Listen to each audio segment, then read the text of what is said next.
Raiders? What college is that? They said, what college? It's like San Francisco Raiders? Like, what is that? And it was like, football. Big diamond in his ear. Mm-hmm. Man, you a football player? Just got dunked on my foot. Sub. I'm gone. I'm out of here, bro. You just. Well, thankfully, you won't have to play him again, so. Yeah, I left. Forget this. You left? Left. Out. I'm out of here.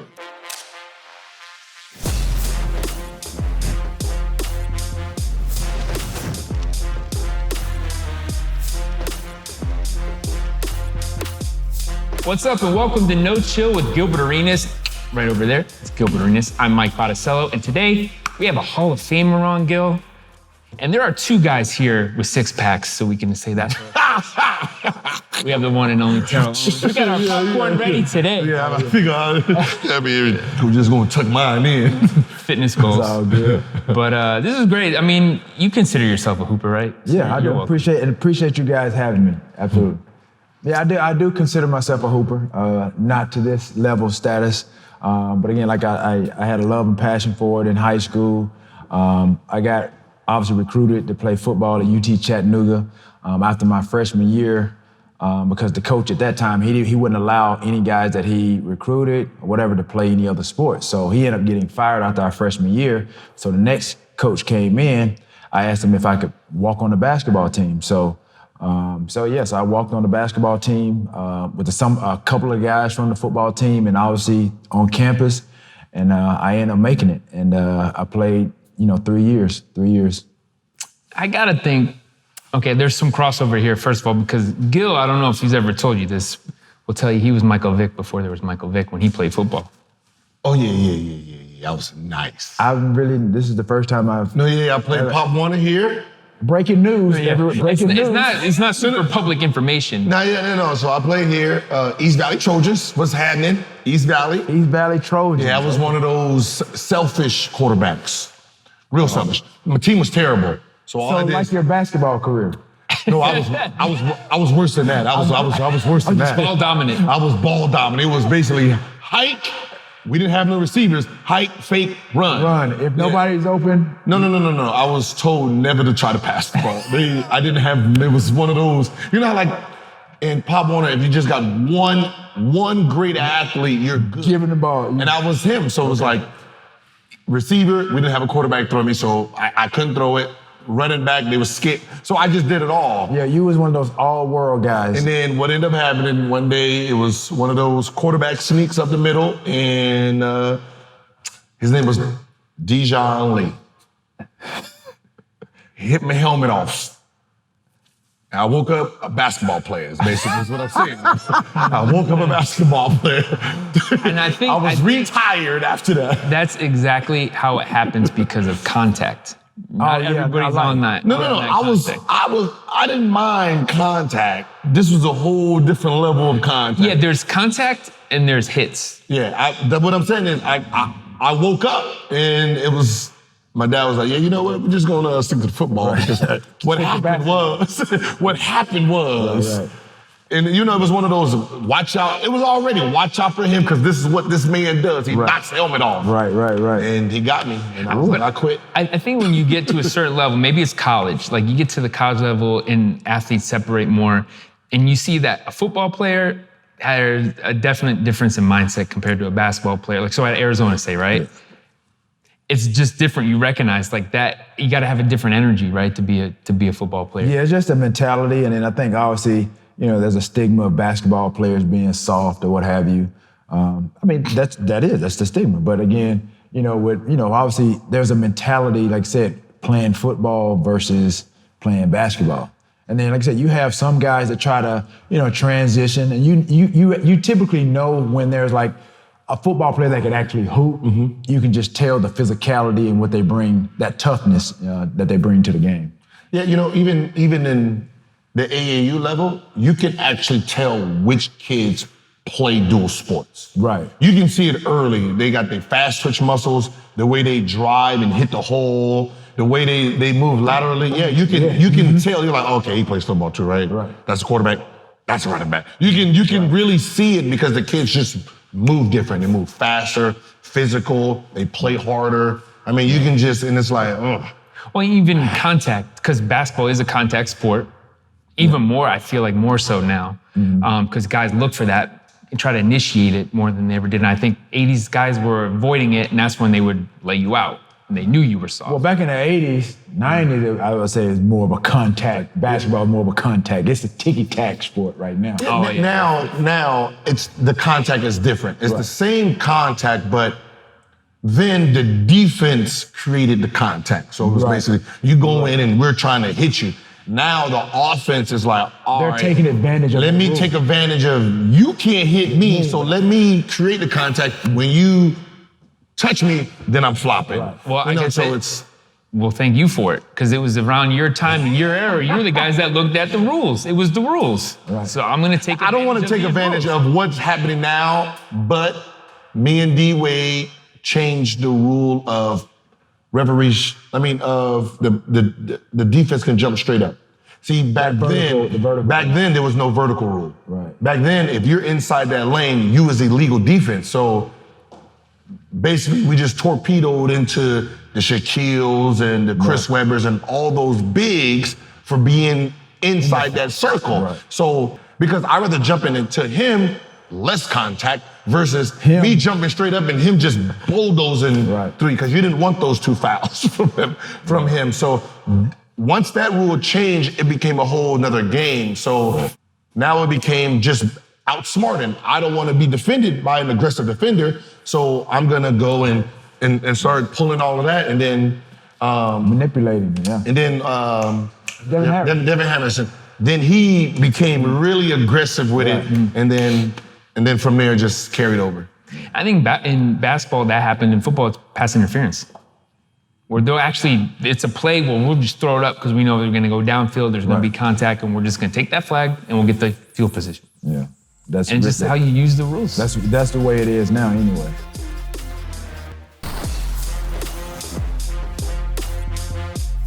But also the way you came up too, small school, like underrated, off the radar.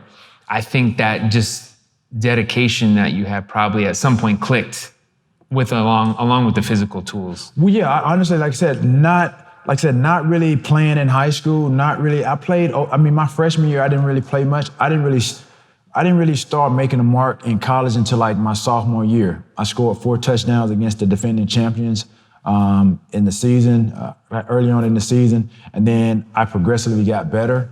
My junior year, after my sophomore year, I played well, and then my junior year, that's when they really just started implementing me into the game plan. Where I was obsolete. I was null and void my freshman year, and then, like I said, I just started building on that, and so I understood that I wasn't a 4 or 5 star athlete coming out of high school, as they were recruiting me. So I knew how that felt to be in high school, sitting on the sidelines, and even basketball. I didn't start. I was on a team, but I didn't play. I still, like I said, that really hurt me to know that I could make the team, but I really didn't have enough skill set and talent to help contribute to the wins and losses. So that really kind of motivated me and fueled me even when I got to college. So when I got to college, I just kept working and working and working. I never went home for the summer, and so I asked the coach if I could get the key to the weight room. So I basically had 24 access, 24-hour access. That's crazy that you would have to do that. Nowadays, they're, Right, so I had 24-hour access. You gotta drag me into that. But for me, I knew I needed it because I was skinny and scrawny. When I came out of high school, I'm like maybe 6'1", maybe 6'2", 180, 85 pounds. So I was really skinny and scrawny. That's Came into the NBA at that weight. Right. So see NFL players on the NFL field. Right. So you gotta be a monster. So I basically took advantage of that. So I would go to the weight room, and I've shared this a couple of times. Like when I would be in the weight room, like I said, I was in there by myself. So there was times I'm on the bench and I'm trying to max and trying to press. I would max to the point I would get stuck under the bench. So, bro, I had to scoot, had to somehow not choke myself and get up under the bench. But that's how I got stronger, because I was in there by myself. I had to take it. I didn't have a spotter. Same thing with squatting and everything that I did. So I didn't realize, how strong I was getting, but it helped me. I was getting bigger and faster and stronger. So I took that same work ethic, to the pros when I got the opportunity. Same thing with San Francisco. Go to practice. We had 24 access to that. I would go to practice, and then like a couple of hours later, I would go back to the facility, work out. And so for me, I knew I was behind as far as my I guess I would say my experience and my growth as a receiver. And then, like I said, I wanted to add whatever I could to help me, and that was me, obviously me taking advantage of my physical size, because a lot of those guys, they didn't want to hit me. They looked at me, they thought I was like linebacker size, because I was diesel, I was rock. And so a lot of guys, they thought like I played, safety or something like that. But even with that size, I had to clean up my route running, because it was rough, it was raw. And it's something you can relate to. And I think it's probably the best thing that can happen to an athlete is when you're unknown and unproven, you have to prove yourself. You have a battery in your back now, because that's going to make you work more and work harder, and it's more of an uphill climb. Yeah, man, I had a strong dissatisfaction of just being mediocre in high school, and then I experienced it too my first couple of years, even my sophomore year when I got to play a little bit more. But I realized I still wasn't on par with the 4 or 5 star athletes that came in my freshman year. They were still so much better than I was. So I'm like, okay, well, how can I, in my mind, I'm like, how can I get more playing time? And me playing scout team like my freshman year, doing the, like I said, doing the cards, for our number one defense. So we running the other team's plays. That's how I was able to kind of start catching the ball more. So they were drawing diagrams. So when it came to like pass plays, I was killing. But I mean, at some point, it's like the best thing for you is you're just playing for playing time. So I mean, for some, You were there. No, I was there. I was number 15 in Oakland. And, I met the key card. Like, I didn't go home. Like, ain't nothing there. I'm sitting there working on my skill. When you're a hooper, you don't really, the weight room is the last place you want to be. It's like that's the last place. That was like foreign. For basketball players? What? I didn't, no, don't. They're fine. They're finding me. We had to like workout days. Like, no, I want to get shots up. I don't care nothing about, I ain't trying to arm wrestle nobody. Right. Like, well. But you didn't understand the benefits to you at that time. Like, all you wanted to do, you're a hooper. Yeah, I just wanted to hoop. Like being strong, it seemed like my brain always said, well, if I'm strong, then it's gonna mess up your shot, or no, then it looks like I don't get fouled because I'm running through everybody. But if I can go in and then he bumps me, I'm fouled. That's still a foul. to take that hit, though. So that's what I associate right. being strong with. Like, I don't need to be strong because it's a disadvantage, because now I'm gonna be trying to bully through people. And then when Earl Boykins came, I never wanted to go in the weight room. He little. He in here killing. So there ain't no point. Ain't no point in me going in there lifting all these weights. But Earl Boykin, he was pound. He was yoked, bro. That's exactly. I'm saying he was like, for his side, like pound for pound. Yeah. He has little arms. Yeah. So he has little arms, so you don't see this massive chest. So it ends up happening one day, I'm like, Earl, I've never seen Earl live, so good, we good. I don't need to go in there. No, I'm with Earl. And then Earl came in one day, put the 2 plates, boop, boop, boop, boop. Oh, nah, bro. Then I was like, Gia, your turn. No, you got little arms, bro. You don't have to go down. I got to go down all the way down here and put all the way back. True. I can't do that. I'm over there struggling like, just get off of me, man.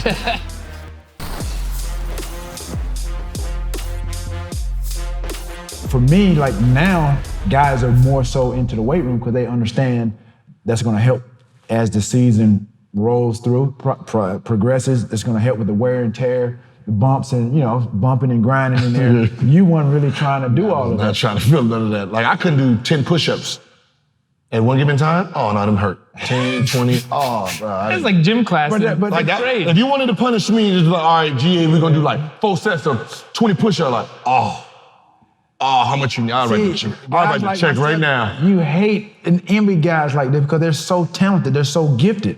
And that's the difference in the guys that are gifted and then guys that really have to work on their game to get to another level. You're you're one of those guys. But instead of spending my days in the weight room, I just spend hours in the gym. Right. Learning. If I know you lift weights and you're strong, I'm gonna study to try to use it against you. Right. So he's fast, he can jump, so now I gotta work on separation, stop, let him run into me, pump fake and let him jump, and I'm just, soon as he hits me, so now I'm just working on everything to take away all the things that, it would use to stop me. Right. And that's how I basically played. So like if a guy was stronger, I just used it against him. But what he's saying, that's what Michael Jordan did too before he started getting beat up. Mm-hmm. Then he's like, his trainer, Grove, like, okay, bro, you getting beat up. All this pumping and getting to the length, that ain't finna do it. Now you gotta fight fire with fire. Yep. You know what I mean? Now he got in the weight room, you saw he started, get a little arms and, get a little cut, a little defined, and then it kind of enhanced his game. Yeah, like I'm looking at the picture right there, I was like, yeah, I wish. It's not just the animation. But it's the chess move kind of player that guys that they know the strategy and the nuance of the game. Like, for example, Terrell Owens compared to a Dion. Mm-hmm. Dion was just natural freak. Yeah, he was naturally gifted, fast twitch, able to, move swivel his hips, with defenders, really bait. Because his speed was his gift. And sometimes quarterbacks, they didn't know how to gauge that. 1 second, the guys are open. He's anticipating, and like I said, film study, Dion was he knew if he was up close, they're not gonna throw it. So for him to get pick sixes or PBUs, which he didn't want to get no PBUs, he wanted to get pick sixes. Pass breakup. He just played off. You know what I mean? Just make it look open. And then as soon as that quarterback started, boop. But to be the combination of putting in the skill work and then also putting the work on your body, that's a hard place to get to. And the guy I think of that who does the best in basketball, LeBron. Yeah, he's investing a lot into his body. But even with LeBron, being strong penalizes him. Just like Shaq in a sense. Yeah. Shaq, LeBron wasn't that beast. He's always been beast. But if you think about it, look back. how can they showed the video 17 years ago, man? He was he was skinny, high school kid, but he got in the weight room. I think but think about this. LeBron's never actually led the NBA in free throw attempts for a guy who drives all the time. You see what I mean? Yeah. For a guy who drives all the time, all this contact he receives, and he doesn't lead the league in free throw attempts, is because what ends up happening is human nature. You're strong enough to take it. Mm-hmm. He just, you know what I mean? So when he drives, the ref's are like, well, you should make that. He bounced off you. Yeah, and that's where I learned early, the strong gets penalized. Right. Yeah. It's the weak, the ones who look weak, that gets all those calls. Right. the Allen Iverson, trying to guard him. That's what I said. Allen, if he was 160, I would give him credit. But as soon as you touched him, he was so little. Body frail, just as soon as you try to put anything on him, he knew how to use it and went God. It's just the laws of physics. Laws of physics. Foul on that right there. But he still would go after the bigs. Yeah, because he knew any contact he was flying. Yeah, he was. So you're saying that's why he? Yeah, so he knows I'm just gonna headhunt it. We become headhunters. I know as soon as I run into him, boom, it's gonna be a quick foul. Right, and then just optics. Mm-hmm. Just from the optics, you know what I mean? Like big guy, little guy. How did he get way over here? You know what I mean? Yeah, I get it. Let me ask you this. Can football players hoop? Some. It has to, they have to already have been hooping. Mm. But that's what I said. You can tell which ones are all right, you're new at this. Because the movement is still football movement. Right. Still. Yeah, exactly.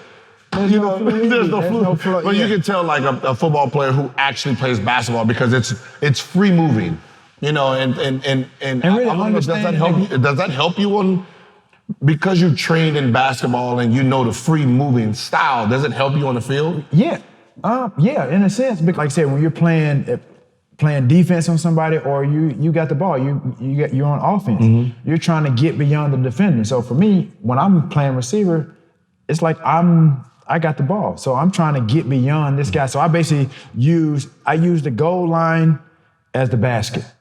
I'm trying to get to the basket. This guy is preventing me from getting there. So how do I get beyond, how do I get to the basket? Obviously in a 10, 15 yard radius, whatever, depending on the route. I run my route based on where he is and what I need to do to get into that route. And then obviously, like I said, I got to create windows, understanding the pattern, the route or whatever. I got to create a window and a catch, for the quarterback. Okay. Yeah, but that's what I said. Like I played we played together a few times for years. For years. Yeah. And I remember my first encounter with a football player. His name was Porter. Played for the Raiders, receiver. Jerry Porter? Yeah, Jerry Porter. He can jump out the gym. Oh yeah, no. No. Oh. We're in the Bay Area. He's posting up, right? Posting up. I hit the ball, and we're going for it, and then he gets it, and then just from there, boom, straight up, turn, and just it was like what Kenyon Martin did to the dude in Gonzaga, just from the back, he just from the ground, turned and just powered it, boom. I fell and everything, right? And I'm like, how you just look at the dude and he's running down, laughing and giggling. You're like, yo, where you play at? Play for the Raiders. Hey, what? Raiders? What college is that? He said, what college? It's like San Francisco Raiders? Like, what is that? And there's football. Big diamond in his ear. Man, you a football player? Just got dunked on by a foot sub. I'm going. I'm out of here, bro. You just. Thankfully, you have to play him again. So. Yeah, I left. Forget this. Somebody you left out. I'm out of here.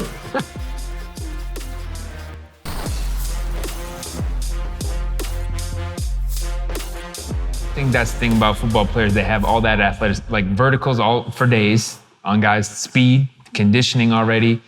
It's the skill and the technique. Yeah, but I got better when you talk about vertical speed. I wasn't there. I didn't have all of that when I first got into the league. I got better and better year after year after year. Those are the things that I worked on, and especially with my speed, because I knew I wasn't as fast as a lot of receivers. And then you don't typically need to have 4.34 speed to be a receiver, but it helps. If you got the whole package, because you got a lot of guys that's fast, but they can't catch. They can't run routes. So I wanted to encompass. I wanted to embody everything. I'm playing with the greatest receiver of all time in Jerry Rice. So my first 3 years or so, I'm picking up a little bit of everything that I can. Watching film, old tapes when we're watching, the defense for other teams that we're going to play that upcoming week, and then we're watching film of how Jerry basically have torched that coverage or what have you. So I'm watching everything. I'm watching how he runs his routes. I'm watching how he gets open, all of that stuff. So now I'm trying to basically embody everything that I'm see him do, and I know that my skill set is not there yet. So again, when you talk about lifting weights, that was a given, because I used that psychologically. That basically kind of destroyed some people, just by seeing me physically. But I wanted to add the other elements to the game, which is my route running, understanding, defensive coverages, getting open, getting my hands on the ball, making something happen.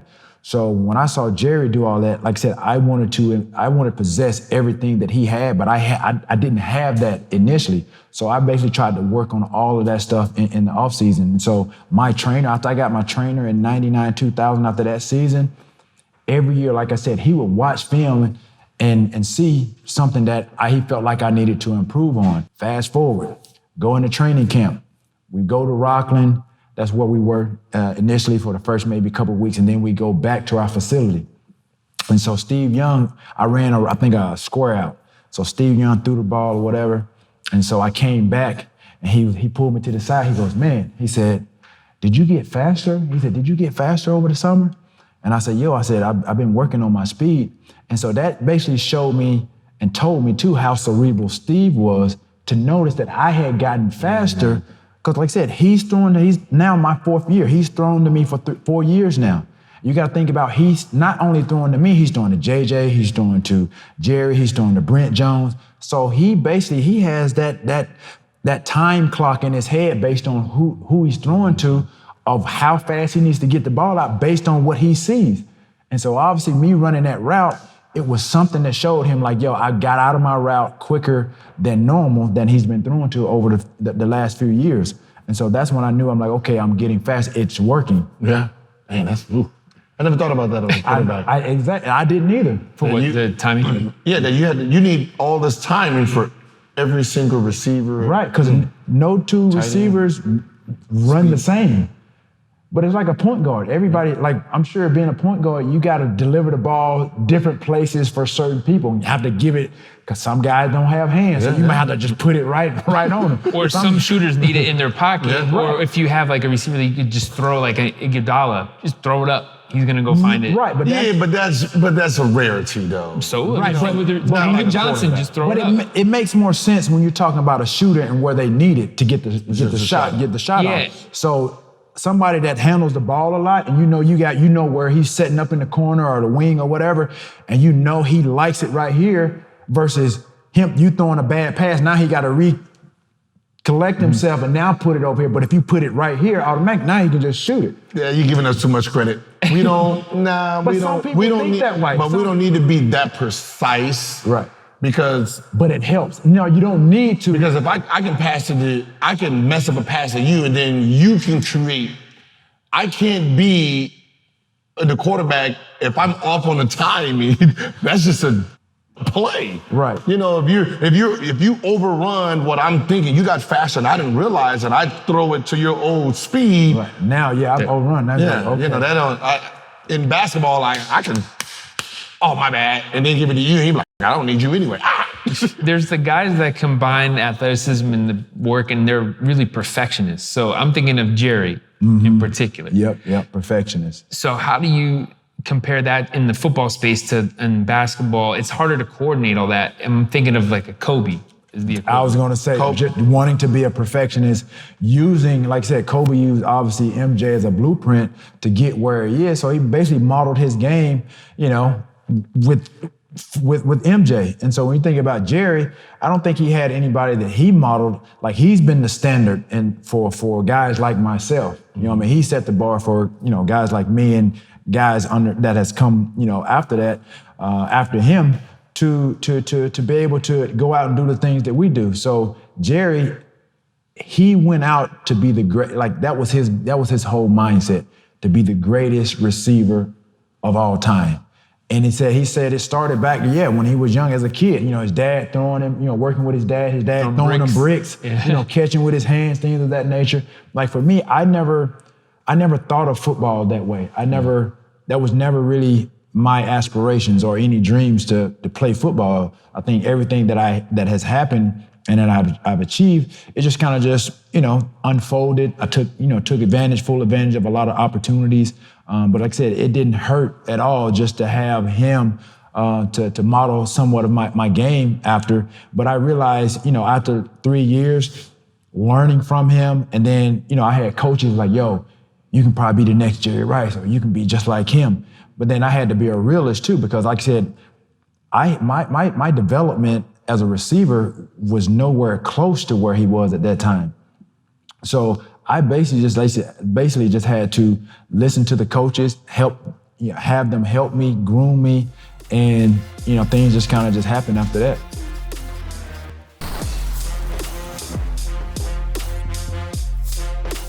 I don't know if this is a debate question when it comes to quarterbacks. and receivers, right?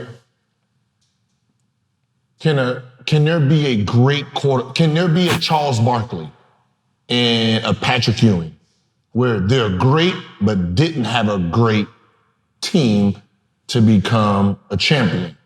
So can you have actually a great quarterback without any great receivers? And can you have a great receivers, Hall of Fame receivers that never had great quarterbacks? How? Well, if you look at Tom Brady, he never really had any great receivers.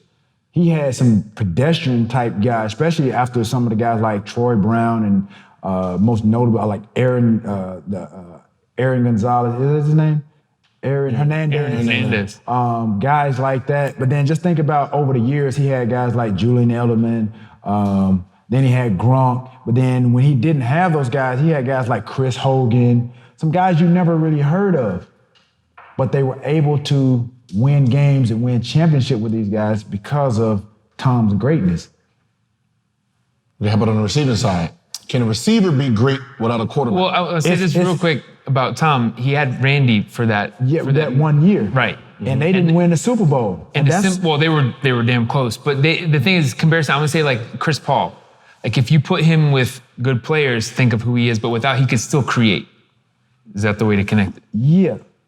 So I had to adjust my game because you think about it, if you go, I don't know, so I'm throwing out numbers because fans throw out numbers like, yo, I've played with like 22 different quarterbacks. So for me, as I started to understand what I could do after my 4th or 5th year in the league, and I started to realize, okay, I can be a playmaker, game changer. And then when they let Jerry go, I'm like, yo, those are some big shoes to fill. They had enough confidence, a lot of confidence in me to let Jerry go. This is the greatest of all time. Mm-hmm. And obviously they wanted me to fill that void, fill those shoes. And so now I'm like, okay, cool. This is what I got to do to stay on par with what he did while he was here. So I wanted to be that go-to guy. I wanted to be that playmaker. I wanted to be that game changer. So even with the quarterback change, like the different quarterbacks that I played with, I had to adjust really kind of my game to some of the quarterbacks because it was a different style. Steve Young's more of a pocket passer. Yeah, he could run this and that and the other, but that's not what he wants to do. Mm-hmm. But based on precision and timing of our offense, that's why he was so good. So now you factor in Jeff Garcia, who backed him up, and then he ended up starting when Steve Young got hurt. Move with his feet, make plays with his feet, just like Steve could do. Mm-hmm. But he's not your typical pocket passer that can drop back in the pocket, throw the ball 50, 60 yards down the field, be accurate all over the field. So we basically had to cater our offense around what he could do best. And that was rollouts, quick game. We never really threw bombs like from one end of the field to the other. We only threw the ball deep when we got around the 50 or beyond the 50. Okay, so doesn't that hurt but wouldn't that hurt you though? If you're this, who you are, long bomb, catch anything, this is, you're faster than everybody, you're stronger than everybody, but you're with a quarterback who only throws 5-10 yards, it's his accuracy. But wouldn't that hurt the receiver? Statistically, yes, in some instances. But again, for me, I realized that's what I had. Those are the cards that I had dealt. I knew he wasn't Steve Young. You know what I mean? So yeah, there were times like, when I look at the end of the year, like I said, there were times like, I would outrun guys, I would beat guys deep, and he would underthrow me, or I would have to catch low balls. Mm-hmm. But if they were on time, then they would be touchdowns versus 30, 40-yard gains. So yeah, in a sense, but I didn't really think about that. I always assessed it after the season. Mm-hmm. And even my coach, he would, end of the season, go through a lot of my highlights, drops, things of that nature, what I did wrong. But he even said, it's like, yo, you could have had probably like 22, 23 touchdowns. I ended up with I think the most I had was like 15 or 16, I think, maybe. Mm-hmm. But he was like, yo, and Jerry's record is that Jerry had like 22. And he's like, man, if you would have done this, if you could have gotten the ball here, or if the ball was, it's all about the quarterback. So yeah, my success really relied heavily on the quarterback. And that's how I've always, given respect and never really been selfish enough to say that I did everything on my own because like I said, I couldn't. I can't do what I do as a receiver without the quarterback. And there's a lot of other people too, to make that happen when you talk about the line blocking, running backs picking up blitz packages and things of that nature. Yeah, but that was always my thing. Like when you look at sports and, people say, okay, this person's the greatest, he's the greatest. How can we say he's technically the greatest if this is who he had given the ball versus this guy, and this is who he had? It's like, and that's usually my argument just across sports, period. Like, how can you say this player was better when this was his 2-3-4 versus this guy, and this is his 2-3-4? How can you say he's better because he won 6 and this guy? I know what you're saying. So his team shouldn't even been there, but they got there. So and that'd be my argument. So people have looked at my stats and the quarterbacks that I played with, and they compare him obviously with Randy, but obviously Jerry. Jerry played with Joe Montana and Steve Young. Mm-hmm. He had no drop off in quarterback talent. No, so in theory, just because of those two quarterbacks, he's gonna be top 3 receiver of all time, period.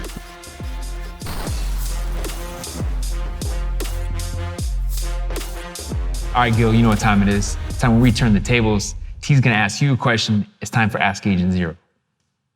Oh. I know you got. Okay, so let's put it this way: you consider yourself a hooper. Bring him a hooper question. Hooper question. Okay. Who in today's game? I realize your game. Who in today's game has a game that resembles your game? Ooh. I always say Dame with the shooting and ability to create his own shot, with a little bit of James Harden knowing how to get fouled. Like creating contact. Knowing, So how did you go to the free throw line a lot? Yeah, I averaged about 10, led the league in free throws. Yeah. Oh, okay. yeah. But that's what because everyone's seen the game winners and the shooting, they didn't realize I sat at the free throw line half the time. Because if I'm sitting at the free throw line, it opens the shot up, because now you're so scared of the drive that you're not even guarding my pull-ups. So it was, I had a little bit of both. So why, obviously, like you said, there's a lot of hoopers, a lot of guys that played in the NBA. There's a lot of comparisons.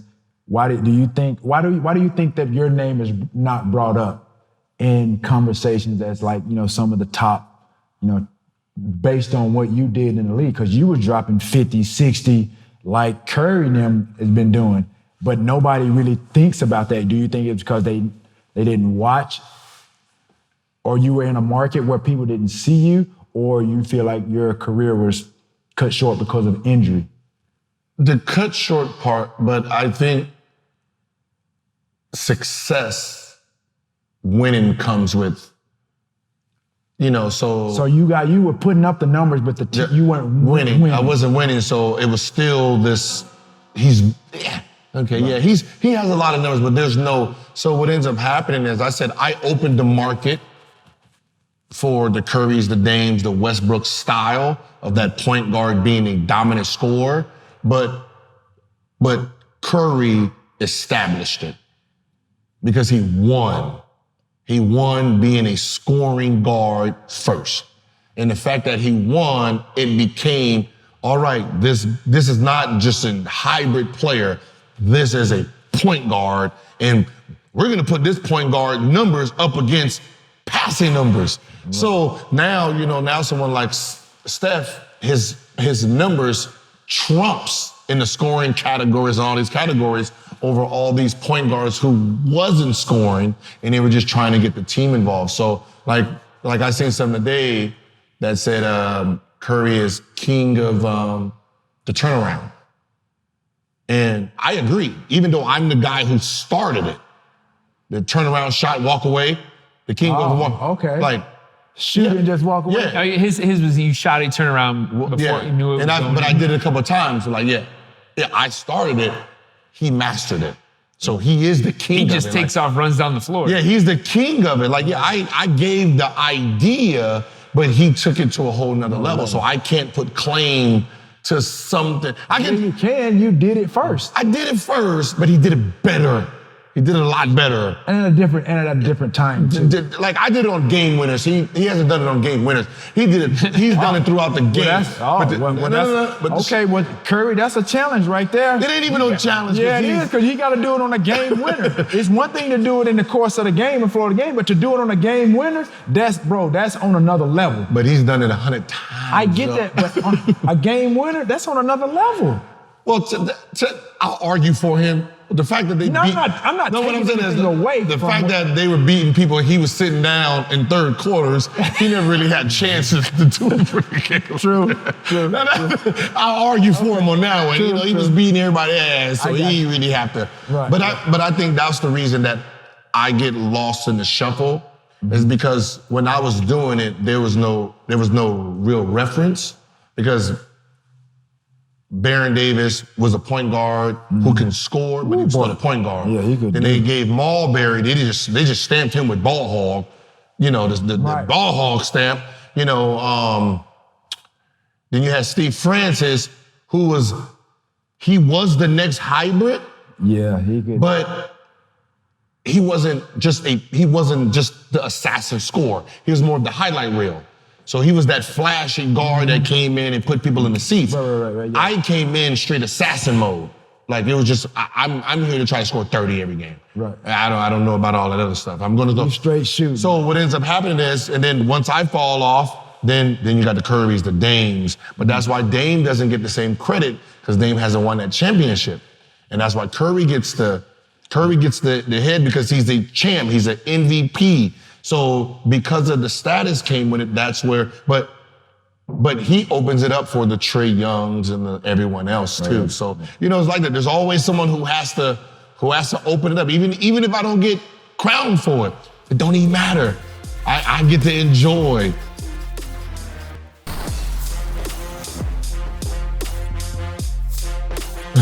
All right, let's get out on this. We said, we established this, you are a hooper. Yeah. What happened, and we talked about football players playing basketball. What happens when you take a basketball player, put him on the football field? It's a little bit different. I think the first thing they talk about is just the physicality. They ain't really trying to get hit. Yeah, I ain't going up the middle. Right, so that's the mentality. That's the thing. That's the mentality of basketball transitioning, if they were to do it, is the contact, the physicalness, the physicality of the sport. Could they do it? Then yeah, I'm sure there are some guys. Guys have Jimmy Graham, Julius Peppers. With some toughness. But we're talking about real like NBA players. Right, we're talking about like real. Yeah. I mean, these guys did play. They were playing. They were dual Charlie Ward. They were dual sports guys already from the beginning. So. But you talking Charlie Ward, Florida State, like big time like, school. But I'm saying, but he's played it the whole time. You're just saying like. Take an NBA, NBA player now and just say, all right, dump him in NFL. There's no slants. I can tell you that for sure. Right. It's gonna be post routes. Well, I'm gonna say LeBron. Right, but that's what I'm saying. Everybody, but still with LeBron, he ain't running up the middle. Yeah, even with LeBron, from an optic standpoint, to see him do that, could he? Probably. What position would he play ideally? I don't know what he would play. Tight end. He's 6'8", 6'9"? 10. Again. Throw it up. Exactly. I mean, so again, you got to figure out, can he get off the line? Because he gonna have to be stand up, on the line, 3-point, 2-point.